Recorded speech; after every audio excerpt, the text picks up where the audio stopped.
everybody? I am your host, Lambo Drew, and you are now tuned in for another edition of The Leverage Show. Thank you for y'all tuning in for this special one. I'm telling y'all are definitely going to want to hold on to your lap bars, because when my next guest, Beth, comes on the show, I'm telling you, it's definitely going to be one of y'all's probably best programs here, because she's going to talk to y'all a little bit about her journey, but also what we also talk about so much here on the Leverage Show: risk management and minimizing those risks for the long term of things. So make sure y'all are tapped in and y'all are sharing this video to everyone you possibly get. Like I told y'all, we were only bringing the best to the show and people who we know and could vouch for and have literally done the homework and got some credibility behind them. That's the people that we're bringing to the Leverage Show to help change your culprit, to help change your life, to help change your family, to help change your friends, to help change people around you. This is what the Leverage Show is for. So I'm definitely excited about this tonight. Listen, before we go on ahead and bring on Beth, I want to go on ahead and take a look and tap in to see who's in the comments tonight. All right, so let's rock and roll. LA Law, I see you in the building. Happy Tuesday, everyone. Hope all is well. Good to see you, Kennard. My people from the East Coast, y'all are already representing. I see y'all in the building. I was telling Beth at the beginning before we were talking before, like, hey, we got a lot of people on the East Coast. She's a New Yorker, so we got a lot of people on the East Coast who definitely watch this Leverage Show this time of the night. So y'all better make sure y'all show Beth some love and keep these energy rolling out here tonight. Shout out to you, LA Law. Always tapping in, man, and definitely doing what you do. My guy, Kennard Haney, I know you're out there on the East Coast as well, man. In Baltimore, you did give me a message earlier. I see you in the building. Always good to virtually see you, LA Law. Definitely, man, showing love to the Leverage Show. Thank you, Kennard Haney. I see you in the building. LA Law said, good to see you as well, Kennard. I love it because y'all two are like the two of the most number one spots, number one, number two. Y'all fighting every single week for that number one and number two spot. I love it. Shout out to your Money. I see you in the building. Hello, you got this. Thank you, Money. LA Law, hi, Money. Good to see you showing love right back to Money. You know what time it is. Jamal Titus is in the building. I see you, Mr. Titus. Lambo Drew in the house. Happy Tuesday, Leverage Show family with the fire emoji. You know we coming with it. Again, this is definitely going to be one, man, you guys definitely want to be tapped into and watching tonight. So thank you, Jamal Titus, for you actually being in the building, man, and showing some love, and can definitely relay this message back to some great people who's in the building. My wifey, oh my goodness. Hello, everyone. This is my wife. She done changed the picture up on me. See, I done got tongue-tied the moment I seen this picture. Go ahead, my baby. Girl, you got me. You're looking good in that photo, girl. That's what I'm talking about. Papa and everything, man. Love to seeing his wife, who's all so supportive each and every single week on the Leverage Show. Thank you. She sends her love. Hello, everyone. Showing love to the Leverage Show. You know what time it is. LA Law says, hi, Jamal. Hi, Mrs. Johnson. Good to see you showing love right back. Money's in the building. Hello, LA Law. You know what time it is. Kennard Haney says, thank you, LA Law. Come on down. Let's make it happen. LA Law says, welcome, Beth. Glad to have you on the Leverage Show. You know what time it is. Y'all make sure y'all put the welcome Beth into the Leverage Show in the comments, man, and show Beth some love on here. You know what time it is. PC Smith, I see you in the building. Hello, Lambo Drew and the crew. Thank you, PC Smith. I told y'all, my East Coast family be coming out here showing love. I love this. Listen, I love what y'all are doing. Y'all are definitely showing some serious love to me. Kennard Haney says, thank you, Lambo. That YouTube algorithm has me looking like second place, but I checked in earlier today. Knock this show out of the park, Lambo and Beth. We definitely will. Make sure you guys are definitely tapped in. Go like and subscribe to Kennard Haney's YouTube channel as well. Definitely giving out a lot of great gems and showing a lot of great diversity in platforms and some lot of great wisdom that you guys definitely need to go ahead and tap into. So thank you, Kennard, for that. Yeah, this out YouTube and my algorithm, I don't even talk about it. You already know. I don't even get in it. I just keep it pushing at this point. Jamal Titus says, hello, LA Law, showing love. Kennard Haney said, what's up, Leverage Show family? Mrs. Johnson, showing love right back to my wife. LA Law says, hi, PC Chanel, good to see you. You know what time it is. PC says, man, hey, LA Law, showing love. Jamal Titus, welcome to the show, Beth, showing love. You know what time it is. That's what we're talking about. My wife, he says, welcome to the show, Beth. Yes. Definitely welcoming Beth to the show. We are excited about this tonight. Listen, you guys know each and every single week, Tuesdays and Thursday nights here on the Leverage Show. We're here and everything, man, to go and help people by any means necessary. And when these shows happen and the guests do come on, we literally go on ahead, man, and seek out some of the best guests who have literally have credibility behind them, and they're not no pop-up overnight sensation like some of you guys are following out there that has no credibility behind them.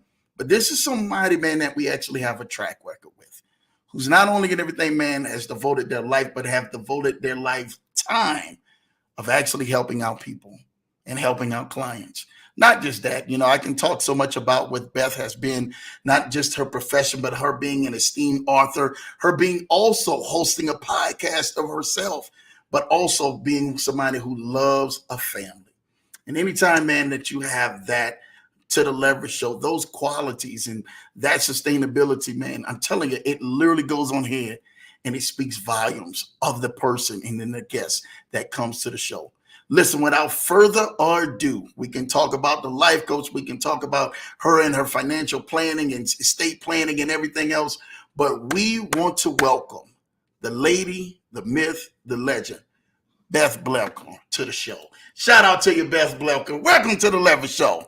Thank you so much for inviting me. And already I'm excited because that was a great start to your show. So again, thank you for inviting me. Thank you, Beth. Listen, Beth is a New Yorker. Y'all will hear it.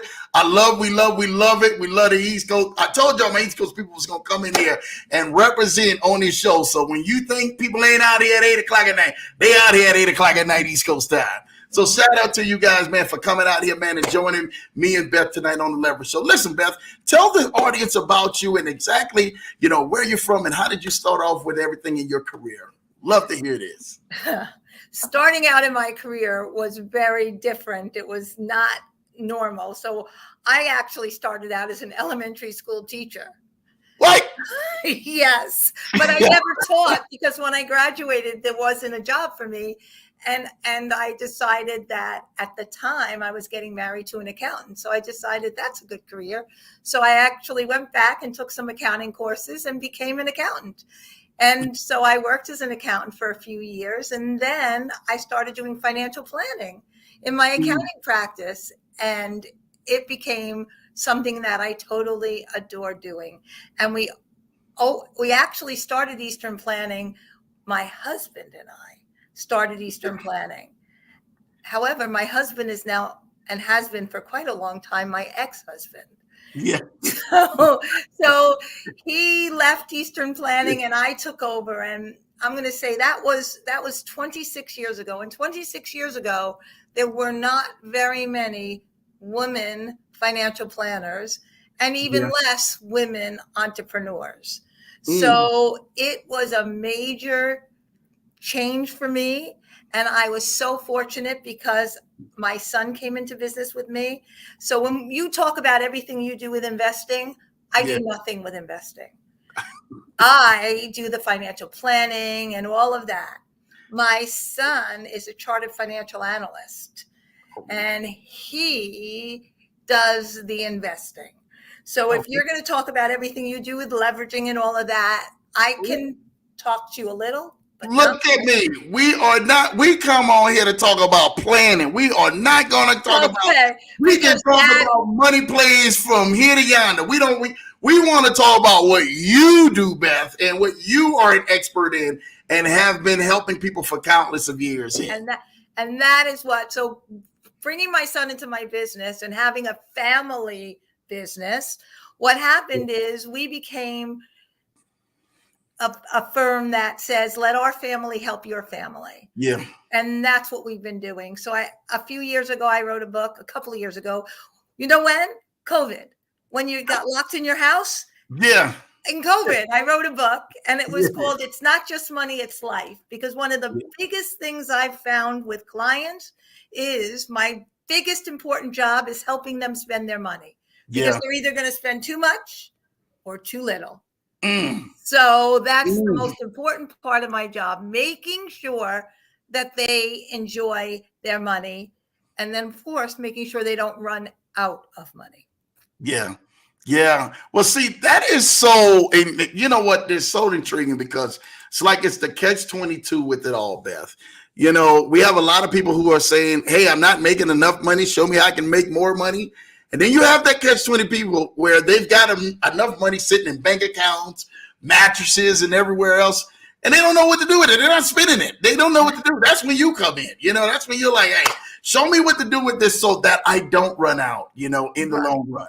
You Right. know, now you got to tell me what has been like, you know, when you get into this estate planning and you get into the financial planning side of things, what has been the thing that really has sustained you over the years and has brought you so much joy in this arena of helping people?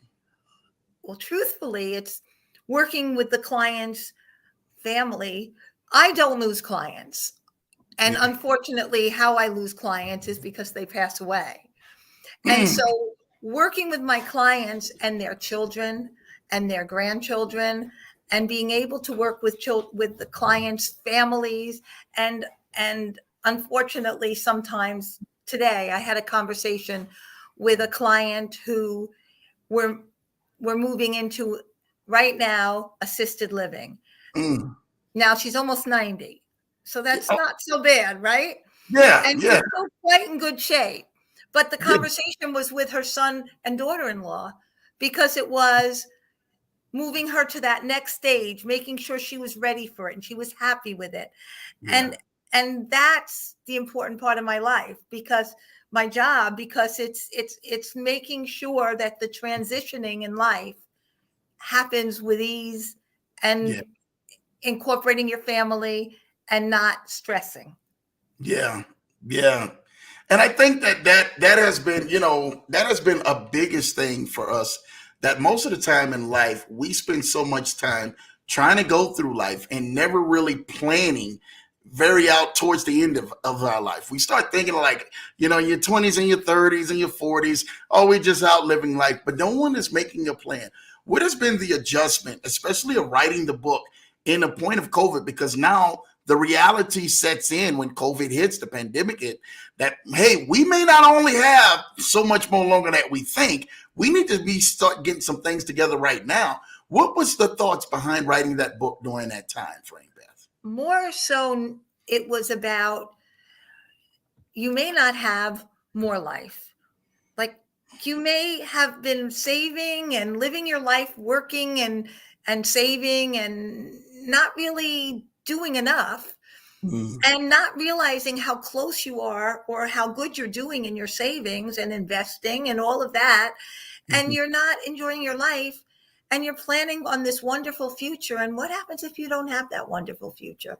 Yeah, So you have to learn how to enjoy your whole life. yeah, And that I think was what made me start writing the book, making sure people was they weren't just putting off their life till some point in the future. yeah, Because when you put your life off to the future, what usually happens is you can't enjoy it then either because you yeah. just don't spend money. Yeah, yeah. You're right. Or you too physically broken down where you didn't work your whole life to get to Right, the stage where you're trying to spend money. Now you can't even get up out the bed, right. roll over or anything. You're like, man, hey, what's going on right here? You know, this is not the lifestyle we're supposed to be living like. You know, Exactly. I'm excited to hear because I want people to understand just a little deep dive of that book and the chapters that you wrote in that book and some key things that you wrote in that book. Let's talk about that book today, Beth. Well, basically, the beginning of the book was a lot about, so it's not just money, it's life had a lot to do with me too. Mm, So it was part of it was my experience of starting the business, of getting divorced, of having to really financially start over, and inside of all of that, learning how to keep enjoying my life. mm-hmm. And part of my life enjoyment is working, but I Yeah, also have a family and now I have grandchildren. And so I needed to be able to say, I too have a life and I have to look at that as well. And I think that that was part of what instigated me writing the book, but I put that into the book. And when I first wrote the book, I wasn't. When I first wrote the book, I was writing a financial planning book, right? really? Oh, yeah.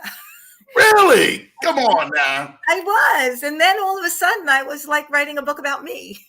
See, but doesn't that happen that you see so much of yourself when you're writing a book, and I've wrote books and creative books, you find like yourself like, hold on, I'm more a part of this story than me just telling information in the book, you know? And Exactly. you find that. And then all of a sudden, now your life is starting to picking out about that. You got to tell us, what were some of the most amazing chapters in that book in your life? Let's talk about that, because the book is your life that you actually got a chance to express to us as well. Well, but what the book turned into is storytelling, Mm-hmm. because what I did was I put stories that happened with my clients that Mm. also made me realize how important it was. So, and this is a story of a client that I have had. She was one of my original clients, and unfortunately, she died this year. Sorry to hear So, that. Yeah. and this was way back in the beginning. So I told you I'm in business 26 years, Yeah. right? Yeah. And she became a client when she was first retiring with her husband, who passed away shortly after they retired, Mm. unexpectedly. And now, sounds all tragic, right? But Yeah. now she calls me up and she says, I just need your advice, because remember, it's not just money, it's life. She Yes. says, because I'm her financial planner, we're her money managers, right? Yeah. Yeah. So she says to me, I need your advice. And I said, well, what's going on? She says, her son lived in Israel Mm. and he was having his first grandchild. Mm.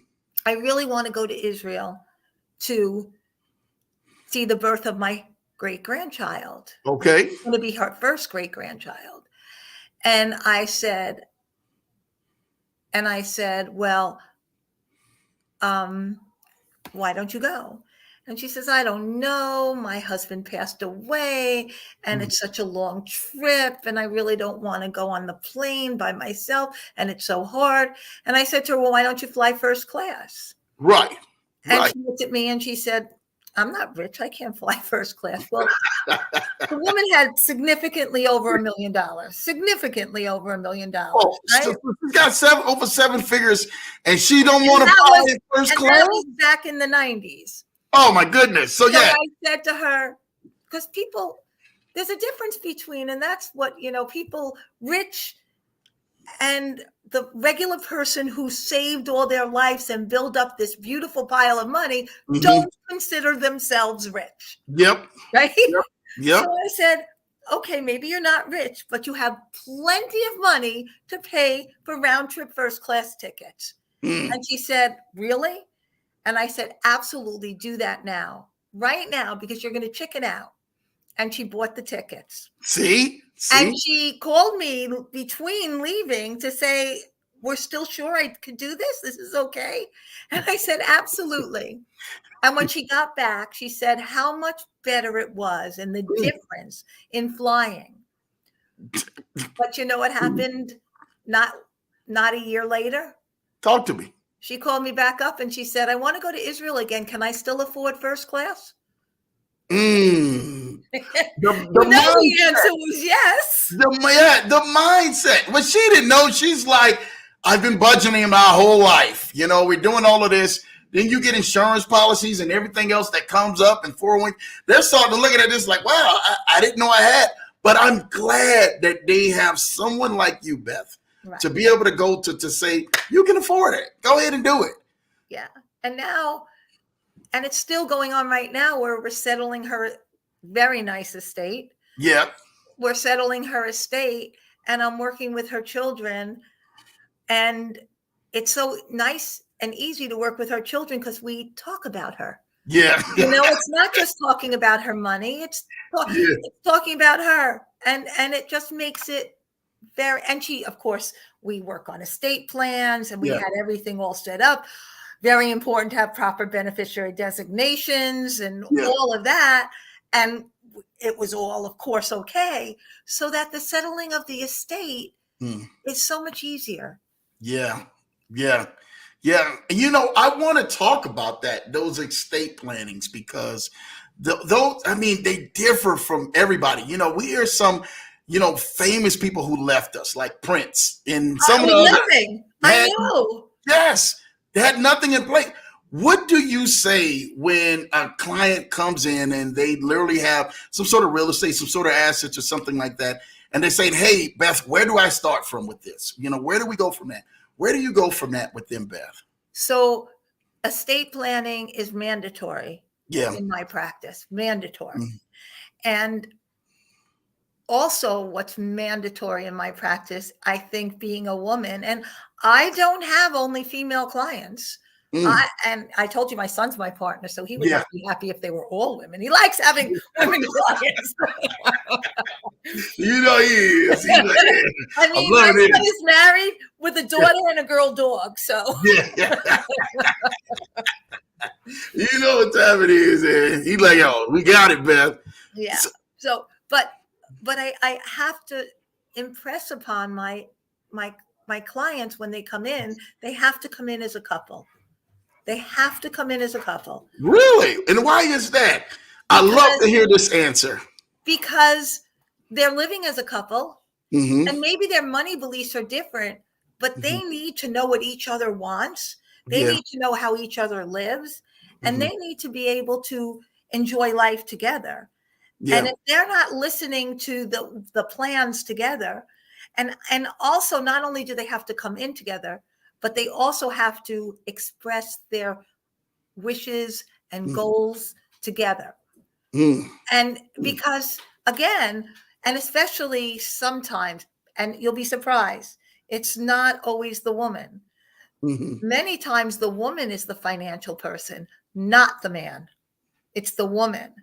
So Really? you'll be surprised. It's typically the woman who won't go out and be bravo, about what she does. But Right. when you're one on one, or one on one, the couple and me, when Mm-hmm. when we're talking, you listen to them talk, and the husband's off at work, and the woman's handling all of that stuff. Yeah. Yeah. So sometimes it's the man I have to have their opinion on. And then of course sometimes it's the woman who says, "I know nothing about money. Yeah. I don't care." I said, Yeah. well, especially when it's the woman who says this, I said, the men usually die first. Yeah. And when your Yeah. husband passes away, what are you going to do? Go to your kids and say, "Handle it for me"? I'm Yeah. going to tell you, you don't want to do that. Yeah. You want to Yeah. be able to step in and say, "I can do this." Yeah. Yeah. I'm gonna, Yeah. I'm gonna say something now so I took my 5-year-old grandson to he's in this course called Kid Strong. Okay. And what they say is, "I am strong, I am brave, I can do this." Yeah. Well, that's what the spouse has to say. I can do this. Yes. Right? Yes. Because Yeah. if they're not taking part of it, they're not going to do it. And so Yeah. that's a crucial. So inside of them coming together for planning, and when they work with my son on investment, Matthew Mm-hmm. wants them both there to understand, but Yeah. sometimes in just the updating, sometimes only the financial one is there. Yeah. Yeah. Right. And Yeah. that's okay. Yeah. That's okay, but Yeah. not in the planning. In the planning, they both have to be there. So one of the major parts of the planning is that we have to do estate planning. Okay. And I review, and I am not an attorney, and I do not say I'm an attorney, but I understand the basic parts of the legal documents. So Yeah. I can look at it and not know if it's good, but I can know what it says, and I can tell the client, "Listen, this is what you said. Is that what you want?" Yeah. And Yeah. sometimes the answer is no. But you'd be surprised how many clients come to me when they're close to retirement and they have legal documents, right? They Yeah. have legal documents. So I ask them to bring it in and look at it. And their Yeah. legal documents say, "I appoint a guardian for my child who was 3 at the time and is now 40.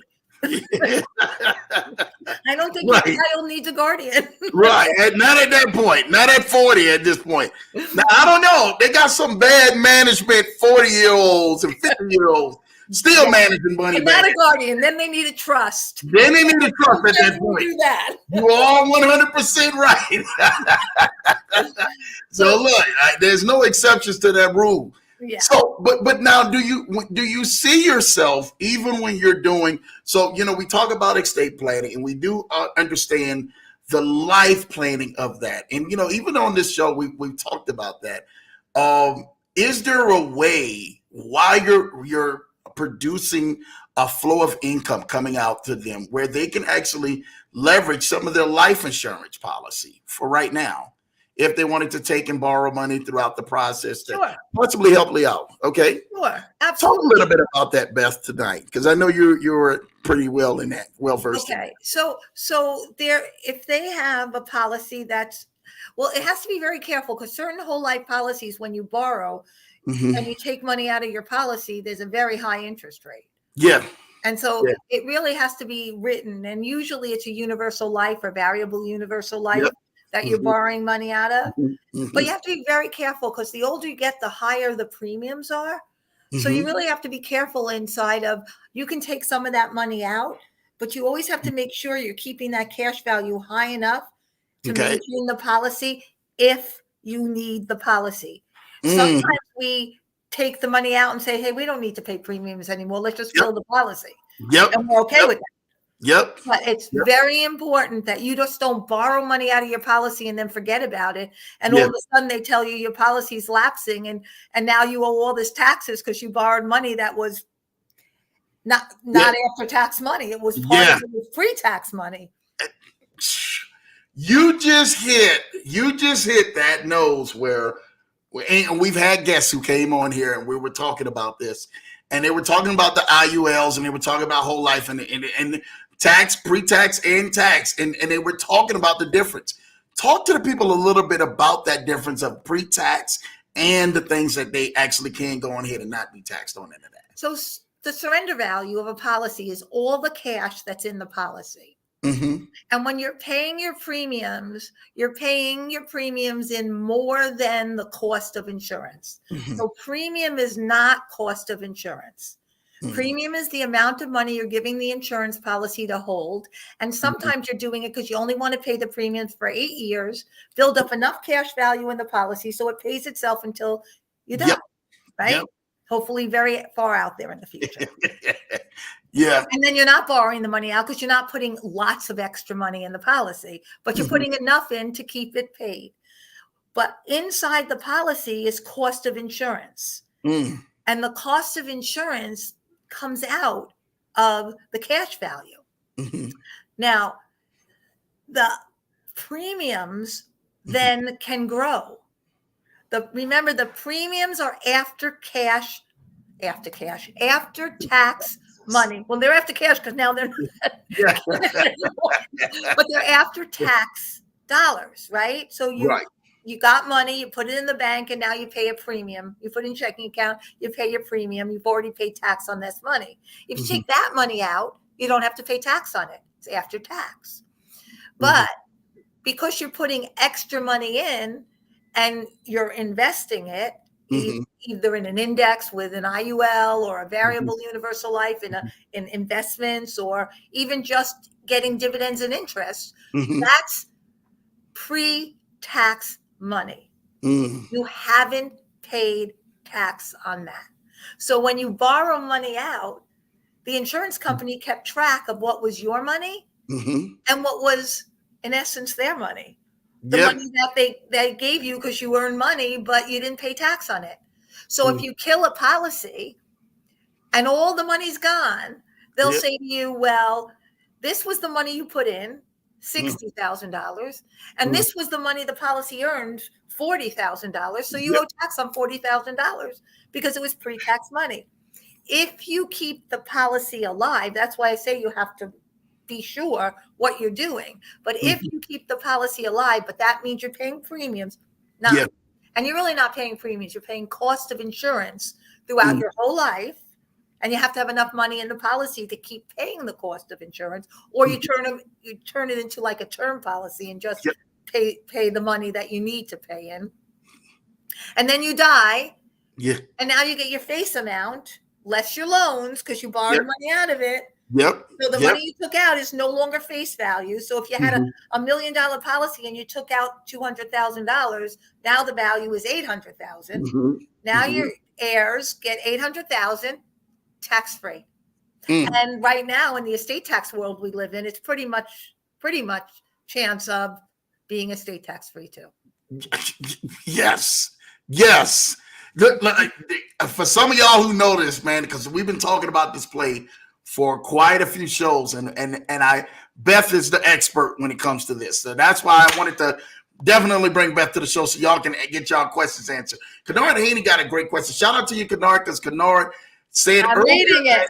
I just book. read that. Yeah, he bought the book. So shout out to Kennard for buying the book. And she hasn't even talked about it but a little bit. But hey, if y'all are on it, let's go buy that book. Let's go support Beth. Again, Beth, what's the title of your book again so everyone can go buy that book? It's Not Just Money, It's Life. And I don't want to support Amazon and not Barnes & Noble, but Amazon has a lower price. So Amazon, y'all, let's go Amazon, flood the book. It's Not Just Money, It's Life by my girl, Beth Blecker. Let's go. So I'm going to answer that question because there's a question up there that says, do you recommend an estate or a trust instead of a will?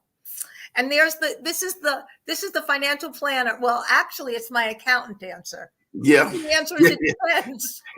Right? So I'm going to tell you why there would be a trust instead of a will. Certain states, probate is terrible. Florida, California, probate is a disaster. So having a trust keeps you out of probate, right? So a trust is great. You can get around it by having beneficiary designations, or you put transfer on deaths on everything so that you don't have to go through probate. Okay. Or first to die, it's joint, so you don't go through probate. So you can get around a trust, but a trust keeps you out of probate. The other thing that a trust can do is keep somebody from contesting the will. Your will can be contested. A trust, you hand in the death certificate and get the money. As simple as that. Yeah. And it doesn't get broadcasted, so that strange person that thinks you owe him money isn't going to come up and say, "Hey, give me some money. I saw you. You know, there's an estate, and I deserve some money." So a trust keeps you out of probate. And the other thing we learned in probate in COVID was, if something again, God forbid, but if something again happens like COVID, the court's closed. Yeah. I had a client whose aunt, without any children, the aunt died. He was the executor of the will. She died in February 2020. The court's closed just when he was getting ready to probate the will. He couldn't probate the will. We couldn't get the money moved because we couldn't get letters of testamentary, which you have to move the money. We couldn't get the money moved for a year and a half. Wow. There were no courts. Wow. A year and a half. In New York. Man, look. Listen and take Beth's advice today, y'all. For those who are out there. So trusts cost more to make up front. Yeah. And they're much easier in the end. But when you're younger, wills are perfectly fine. And when you're a couple, almost everything is a beneficiary. Well, hopefully your wife's on, so you better say yes. Yeah. Everything is, I leave everything to my wife. And if you have children, well, if both of us, then it goes to our children. Yeah. So on the first to die, everything is joint with rights of survivorship. So a trust is really fine. As if there's complications, if there's issues. The other thing as you get older, which is really good about a trust, if you have a will, you need to have a power of attorney. Okay. That's the person who can help you or do things if you're not able to. And it could be you're not able to because you're off on a cruise and there's no internet on the ship. Right? Yeah. So the power of attorney can step in and do everything for you. Mm-hmm. But a power of attorney is also the person who takes over when you're no longer able to do stuff for yourself. In a trust, the contingent trustee steps up. Okay. And so it can really be easier for a trustee. And then in the transferring of the assets, going from a contingent trustee to, in essence, the executor, because the trustee acts as the executor in a trust, it makes it very easy. So it depends, right? Yeah. It depends. Yeah. But the way you're really saying, I love it because you're sounding more favorable to trust. As you're older, not young people. Right. Right. And young, and I'm going to say something that my estate attorneys, don't give them this thing, because I have a lot of wonderful estate attorneys that I deal with. But when my younger clients, which I have a lot of because I have most of my clients' children and grandchildren, I have my younger clients do online. It's so much less expensive. So there's two companies I use. I use LegalZoom or Trust and Will. And they go online to Trust and Will, or they go online to LegalZoom, and it helps you and it gets you all the documents you need. And this way you could do it before you have children, or when things change and you have children, you just change it because you didn't spend a lot of money. Yeah. As you get older and you have more of an estate, you want to have that estate attorney do stuff for you. Yes. Yes. Yes. That way you can go on ahead and they can kind of group it together the right way. Exactly. The right way together. Right. Beth is really giving some serious game, because I know what she's definitely talking about firsthand, dealing with that. So those two online companies that someone can go to, it's called Trust and Will and LegalZoom, correct? Yeah. And then I'm sure there's more. And I'm sure they're fine. I just know those two, and I've used them. So shout out to y'all. Beth dropping bombs. She dropping bombs. Worth the price of that book. Y'all go get it on Amazon right now. Can I say it's not just money, it's life. Amazon. Shout out to them. Definitely go give that, because I think that this is what people need to really go ahead and hone in on this one. You know, shout out to my mother-in-law. She's in the building. I see you. Hey, my mother-in-law. Shout out. Make sure she has good estate planning. Yes, we're making sure of that, man, that she definitely has that. Shout out to the homegirl Leslie too for going ahead and taking care of mother-in-law. Kanoa Haney, that's a great question. Can you give an age ranges in situations, Beth, both younger versus older? This is a good question. I love Kanoa. It always brings good questions. Yeah. So again, I'm going to give you my good answer. It depends. Some people are younger longer. Yeah. You have an estate, you have properties, you have children. You're older. Yeah. when you're really not that settled, then not that you're not trying to get settled or whatever, you really are younger. And that's for estate planning. Okay. But if we're talking retirement planning, right? Younger, I'm going to say, is under 50. I was getting ready to say that. 40s all the way down, 40s and under. Yeah, late 40s and under. When you get to that 50, if you haven't done retirement planning, you better get going. Yeah. Because the younger you are, the less you have to put away to get that big number. The older you are, you've got to start saving like half your salary to get. Just to be able to make it out there. You're like, golly, I gotta do this to make it at 70 at this point. This is ridiculous. Exactly. So okay. So and the piggyback on that, what Kennard said, and also kind of catch 22 to your question. Do you think that there are some jobs and some careers that actually should be structured because of the nature of the career for them to probably move to that trust or will and put that into different plannings for that? Well, that was a good question, because I do agree with that. Yeah. More risky careers Yeah. probably need more life insurance Yeah. and trusts. Yeah. Yeah. Yeah. And sometimes in risky, I don't even mean like a policeman or a fireman in risking your life, Yeah. which Yeah.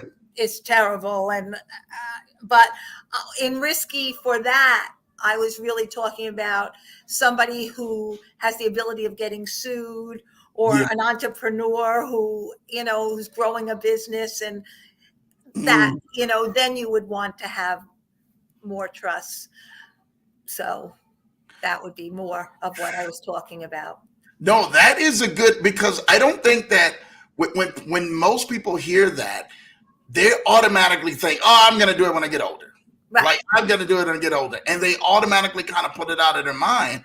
When you're literally stating, like, "Nah, you may want to go ahead and take a second look at that right now." And the other thing that's really very, very important is if you have a special needs child. Mm. You must have Mm. a special needs trust.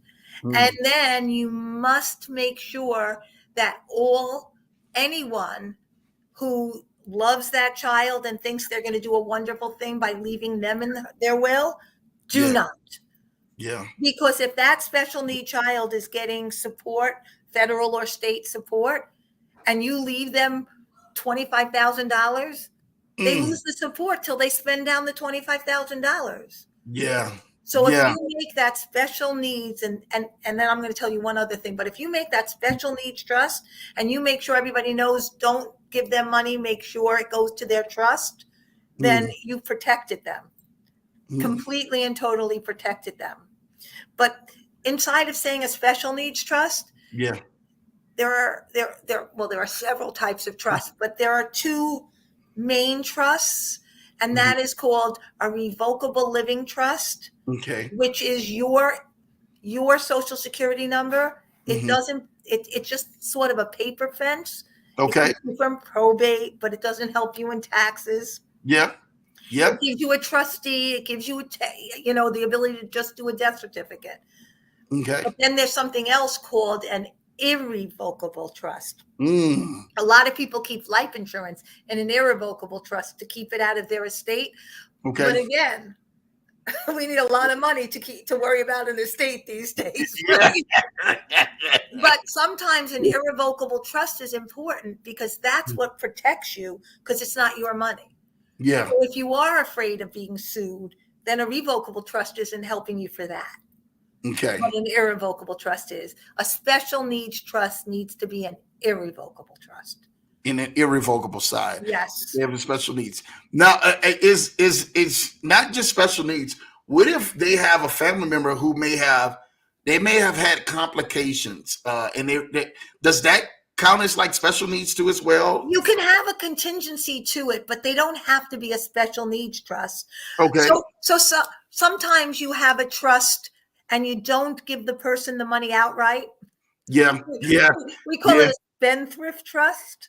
Okay. Because that person's not going to they're going to inherit, and let's make it not a huge number, but they're going to inherit $250,000, and 2 years later they're zero. Yeah. Right? They're broke. They're broke. So the conversation then is, well, maybe if we don't leave it to them and we put a trustee in place and we give it to them in a trust that they can't grab the money out, then that's safer. But that doesn't have to be a special needs trust. Yeah. So that's just, that is just a trust that's written. And, God forbid you have a child that has a drug addiction problem. Yeah. And you would want to leave money for them in a trust as well, because you wouldn't be wanting to give them the money outright. Yeah. And it's Beth, it's amazing that we even talking like this. We've got a family friend, and she had the family passed away years ago, and they just, because of some addictions that she did have, she just wind up starting to trickle that money down years later.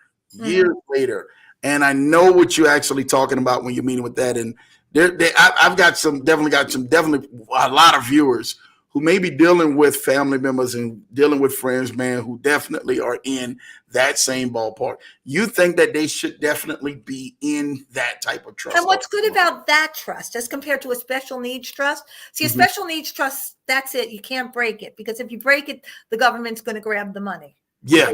right? But Yeah. the other kinds of trusts, those trusts, let's say you are worried about a child and they did have an addiction problem, but they are perfect. They got themselves together. They're doing a great job.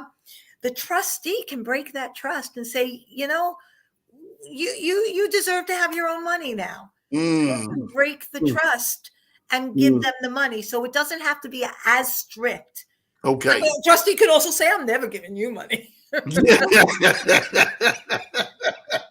Yeah. No, that is definitely facts on that one. Thank you for that, Beth, because you are definitely talking it. Kennard Gates, another another question. Define retirement based on age, income, or Social Security. In my practice, I define retirement based on the desire not to work anymore. Because I have a lot of clients that are over a certain age and I can show them they have enough income to live on through their assets and or their pension and or their Social Security.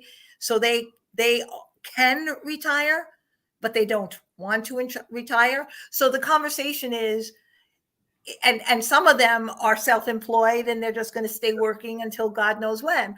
But and I'm going to be one of those people. But you're a New Yorker. Come on now, Beth. You keep going. I love You're Betty White. You just keep going. That's right. It's right. But some people are employed by corporations and they love what they're doing and they're doing great. But all of a sudden they get a new boss and they hate what they're doing. It's time for retirement, right? Because they know in their head that they can because they have the assets. So it's a combination. Usually not Social Security. Social Security, we usually, now, not that I don't consider it in retirement, because it can be a nice pile of money. Yeah. Right? Yeah. But it's usually not. My goal for Social Security is at least one of the couple, and it's usually the higher earner, doesn't take Social Security until 70. Because right now, and this is, you have to go by the rules that exist at the moment, because I have a feeling this is going to change. But right now, full retirement, depending on how old you are, is 67. Yeah. Right? Yeah. But for those people who were a couple of years ago, they were 66. That was full retirement. And they could start collecting Social Security and still work and not have to give back money. Yeah. Right? Yeah. But my goal is, why collect? And they say, well, then I can save it and I can invest it. But the truth of the matter is, the government is giving you 8% a year to not take it. And if you're earning a good living and you take it, they stick it on a high tax bracket. Yeah. So they're grabbing 35% of it. Yeah. Yeah. Right. So you're giving away 35% of it instead of making 8% on it. So my goal is to not take Social Security until 70. Now, you don't want to keep it there after 70 because they're giving you nothing for it. Yeah. Right? Yeah. So you take it at 70. But if you want to leave, or if you think, some people are predisposed, they have cancer and they really don't think they're going to live a long life, then also take it. Yeah. Right? Yeah. But if you're healthy and you're working and you don't need the money, leave it in Social Security and let them give you the 8% a year. Why not? It's Why good. not? But I truly believe that in a short period of time, not in the far distant future, that 70 will be full retirement age. Oh my goodness! Because they're going to run out of money in 12 years. Yeah. The way we've been spending with this trillions of dollars of debt and everything else. It's not just because we're spending; it's because see, the biggest problem. I mean, everybody says it's because we're spending, but that's not the reason. Because they give you bonds for it, so we just have to turn in the bond. The problem is, everybody's living to 90 and 100. They thought everybody they were going to die at 70. They were going to be paying my grandmother until 100. Yeah. They never expected that. And then they said 65 was full retirement age because she was supposed to retire at 65 and die at 72. Yep. Wow. Well, now you're not dying and they're giving you the money at 66. Yeah. So many people are Yeah. on Social Security now. There are Yeah. probably more people. I don't know this for a fact, but there are probably more people on Social Security than working. Oh man, I see that number here in Denver, Beth. I mean, I be looking at some of the more people like, golly, all these people in Sam's Club like this. Everybody, you get all of them got AARP cards and everything too. I was like, Right. man, all y'all on Social Security like this? Like, golly, who y'all doctor? What y'all kind of diet y'all on Right. like that? Exactly. So, yeah, you're right about that. A lot of more people now are living past 66 and 70 now, you know? Right. So yeah, my mother lives in Florida. So Yeah. when you go into Florida, there's a lot of places that have signs, and they say, and it says 70 is the new 50, or Yeah. 80 is the new 50, Yeah. right? Yeah. Well, To Social Security, that's true. I'm serious. Listen, I just watched, and I don't know if y'all seen it on Netflix or one of them other ones. I just watched Sylvester Stallone in a new Rambo, and I was cracking up laughing. I said, man, hold on. Sylvester Stallone got to be How old pushing is me. he? He's How old is he? 76. Sylvester Stallone is 76. He's in Rambo, Beth. I'm not lying to you, man. Me and my old lady, we watching it.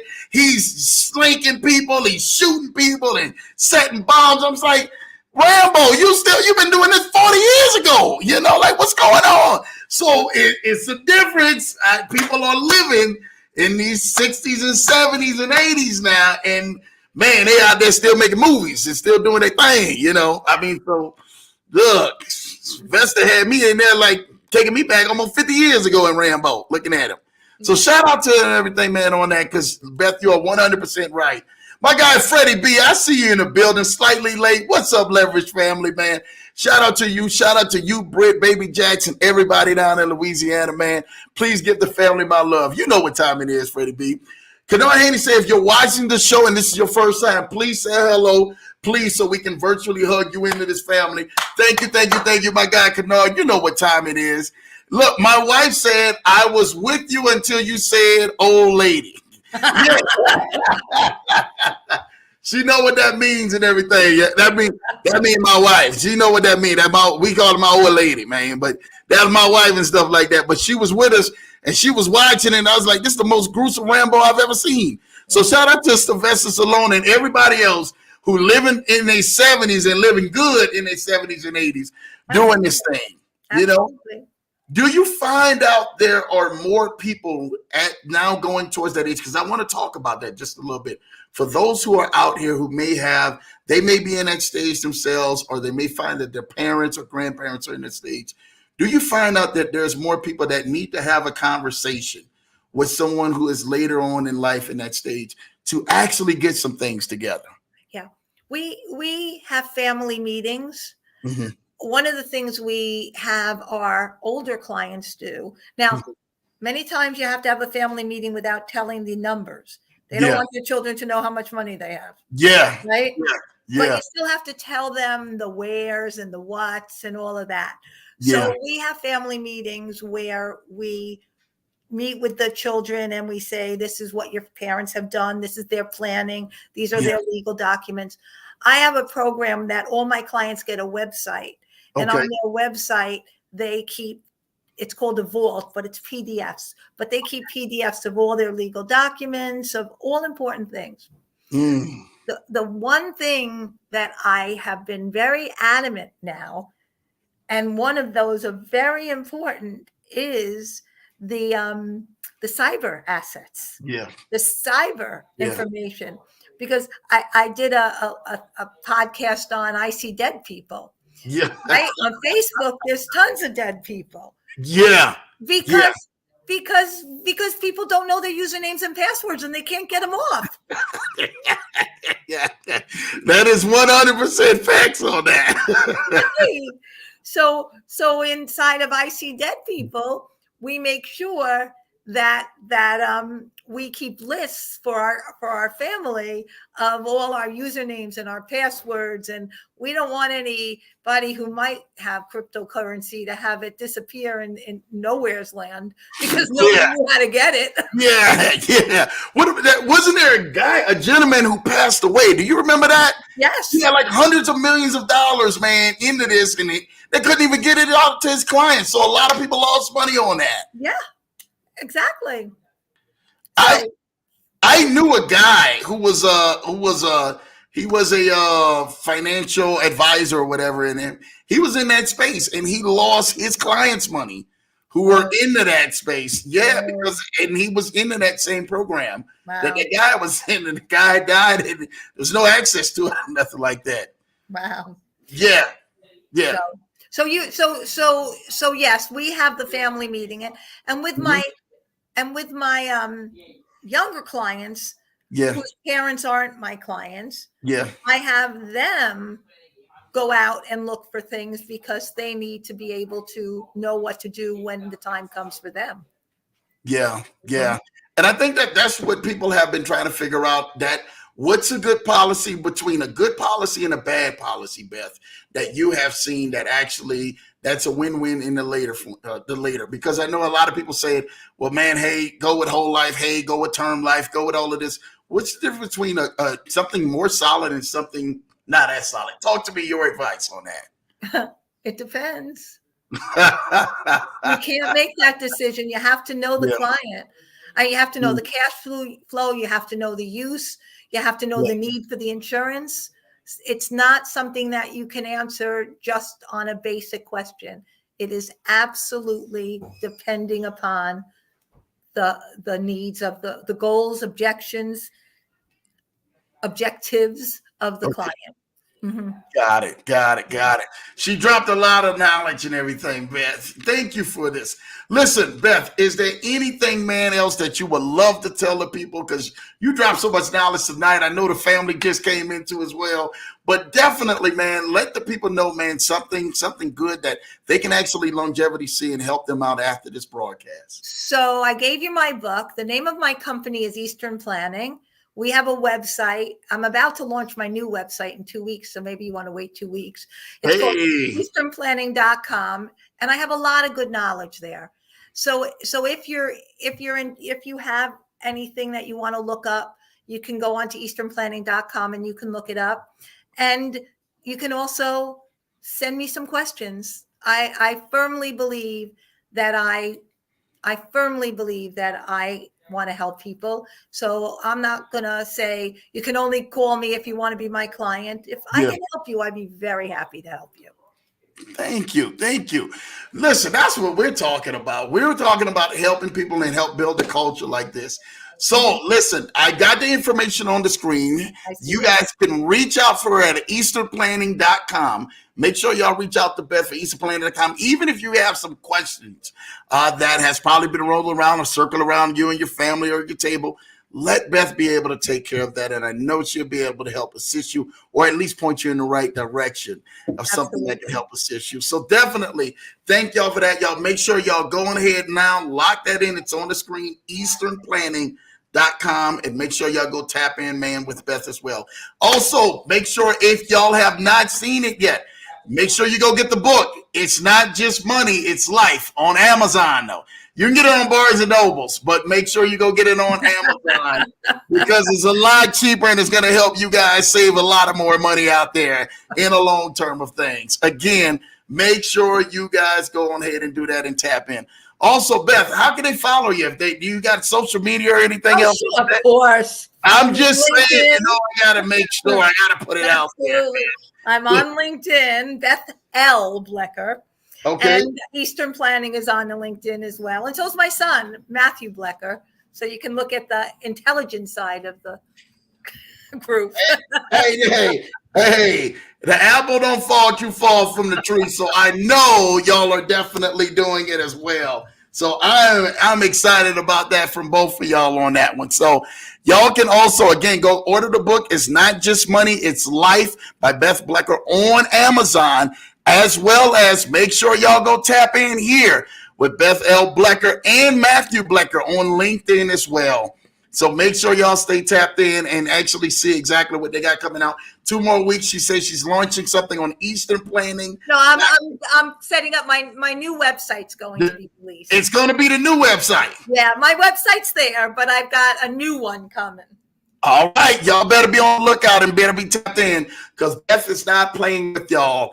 Make sure y'all guys stay tapped in. Again, like, follow, subscribe, all of that stuff to Beth and her wonderful son Matthew as well. They partners in with this and let them go and help change your life. For my people out there on the East Coast, y'all already know. Tap in with Beth because she's definitely gonna take care of y'all and get y'all right. Thank you for inviting me. This was a lot of fun.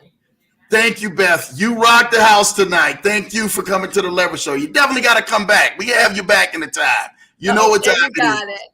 Thank you, Beth. Listen, everybody gives Beth some love. Blue Sky says a big thank you, showing love and everything, man, for Beth coming in here, rocking the stage tonight, and literally, man, giving y'all like an hour of power, man, tonight for what she has definitely dropped. Make sure y'all go get that book. I'm telling y'all this right now. It is definitely an amazing book. I told you Kennard Haney had already got it, so he's already know what he's already wanting to do. My wife says, thank you for joining us. Shout out to you and everything. You know what time it is. Kennard Haney say, thank you, Beth. Showing love to Beth. Thank you, thank you, thank you. PC Smith saying, good information. Thank you, Beth. This is what I'm talking about. Cynthia Davis gives a big thank you as well. Shout out to you, Cynthia Davis. Listen, Ms. Davis, you know we love you on here at this Leverage Show. So it's a beautiful that Lily Beth came on to rock it tonight. Make sure you guys stay tapped and stay connected to Beth because there's a lot of great things coming. Beth can actually go on and help you guys out and help your family out. Listen, thank you all for tapping into another edition of the Leverage Show. Make sure you go like, subscribe, follow Beth, and then share this video to someone because someone may need it that you may love and somebody that you may know that would actually help change their life. Listen, until next time, we're out of here on the Leverage Show. We'll see you guys Thursday night at 8 p.m. Eastern, 7 p.m. Central. Love you guys. Take care. Bye-bye. Have a good one. And we'll see you guys, just briefly.